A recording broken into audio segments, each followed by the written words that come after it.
Hello, welcome to Oxford Heirlooms.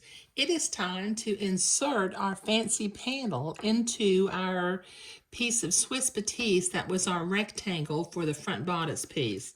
Now, preliminarily, I have used my fabric scissors and I've cut this in half. So just starting with one side, I'm going to line up the bottom edge, not the top edge, because the bottom edge is where I'm wanting to keep everything lined up, because we inserted the decorative Swiss beading to where the bottom would be on the same level on both pieces of beading. So I'm going to pin this entredot to the Swiss batiste, and then using the technique of attaching entredot to fabric, I will be sewing this. Just put a few pins in. Don't be afraid to use pins.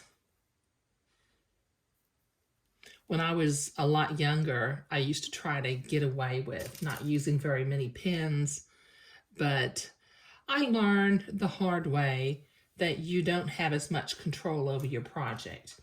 Okay, now I was just zigzagging, so I've got to reset my machine to a straight stitch. Standard stitch length. Okay, now let's see if I'm not going to zoom in. Okay, so I'm going to very carefully line my needle up so that the needle goes in right next to the entredot ladder and is not piercing it.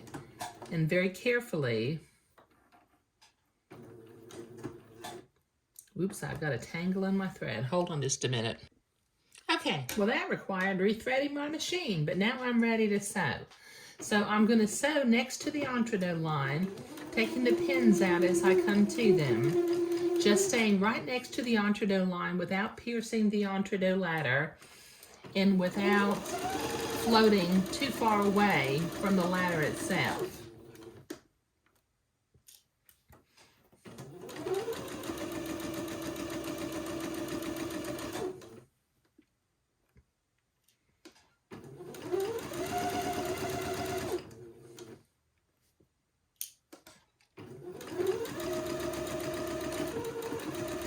Okay, all right, now the next thing I have to do is I need to go to my ironing board and I need to iron my seam toward the batiste side.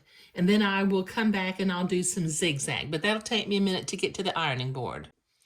Okay, so I've got that pressed down. It's time to zigzag, so let me reset my machine to a zigzag in the appropriate stitch length and width. And then I'm going to very carefully lower my needle just to make sure I'm not going to pierce the entredot. And then I'm going to carefully start zigzagging along this line, going in the entredot on one side and just catching the fold of the seam on the other side. Okay, so this will take me a minute to sew. I won't let y'all watch me do that. Okay, I've got that zigzagged on. Now I need to turn it over to the inside, and using my specialty scissors, I need to trim this excess entredot and seam allowance away. And once again, I'll put a link down below to these specialty scissors. I know I keep mentioning that I use them, and in various projects I keep putting a link, but they're literally invaluable for being able to trim entredot, cut fabric away from the back of lace, and their blunt tip and their design just make it real easy to do this without either cutting the lace or cutting a hole in the fabric. But this will take me a minute to cut. Okay, so I've got that seam allowance trimmed away from the right side of the bodice. I need to repeat these steps on the left side of the bodice, starting by pinning from the bottom my piece of Swiss batiste, my rectangle of Swiss batiste, to my entredot. But that'll take me a few minutes to get these steps done, so I'll be right back. Okay, isn't that just gorgeous? Okay, now it's time to get our pattern piece and I'm going to line it up. Now, if you recall, I have two little blue marks up here, one at the top of one of the swirls and one a 1/4 inch above the top of one of the swirls. And I'm going to line that up with the top center of my pattern piece, making sure I'm going through the center of the wide Swiss entree down at the bottom. Line that up. And we're going to pin this pattern piece to the fancy panel that we just created.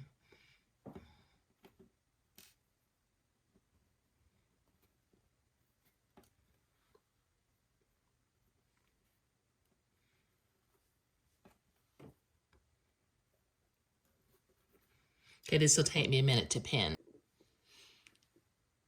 Okay, I've got that pinned, and using my fabric cutting scissors, I'm going to very carefully trim away the excess fabric that I no longer need now. I know it looks like I made a piece bigger than I needed, but it's better to have a little bit too much than not enough. Okay, and somebody contacted me and asked me about my fabric cutting scissors, and I know in earlier projects I mentioned that they were made by Ginger. They have a spring action, so they open up. So in addition to a link to the specialty scissors down below, I will include a link to the dressmaker scissors that I use. Okay, because having good scissors, like if you're a carpenter, you need to have good tools, but having good scissors is a requirement for being a good seamstress. So this will take me a minute to cut. Okay, so I've got my bodice piece cut out. In the next video, we've got a little bit of prep work that we have to do by inserting the ribbon into the beading. But after we get the ribbon in the beading, we will begin to work on the shoulder seams. And once again, I will include a link to both of the pair of scissors that I use when I'm sewing. Thank you.